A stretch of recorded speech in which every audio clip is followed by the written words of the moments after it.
নমস্কার। আশা করি আপনারা ভালো রয়েছেন, সুস্থ রয়েছেন, সব দিক থেকে সম্পূর্ণ রয়েছেন। আমি প্রতিমা শাস্ত্রী, সংখ্যাতন্ত্র জ্যোতিষী।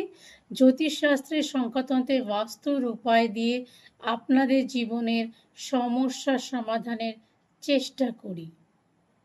কেমন আছেন আপনারা? নিশ্চয়ই ভালো রয়েছেন, সুখে শান্তিতে রয়েছেন।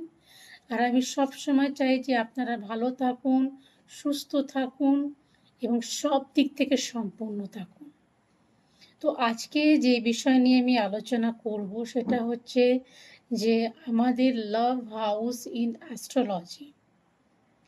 লাভ হাউস যখন আমরা ভালোবাসার আ মানুষজন ব্যক্তি যখন আমাদের বলেন কি জ্যোতিষশাস্ত্রের মধ্যে আমাদের ভালোবাসা টিকবে কি টিকবে না বা আমাদের বিয়ে হবে কি হবে না, তখন আমরা কুণ্ডলীর মধ্যে কিন্তু 5th house, 7th house, 8th house, এই 3টে হাউসকে আমরা দেখি।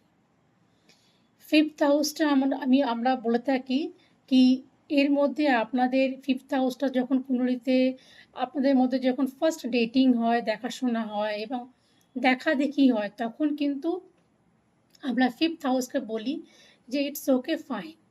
7th হাউসটা কিন্তু মোস্ট ইম্পর্টেন্ট, সেটা হচ্ছে ম্যারেজের হাউস।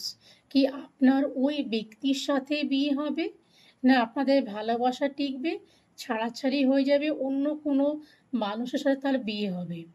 8th হাউসটা কিন্তু ইজ মোস্ট ইম্পর্টেন্ট, যে আপনাদের বিয়ে হয়ে যাওয়ার পরও কি বিয়ে টিকবে কি টিকবে না। কারণ 8th হাউসে যদি শনির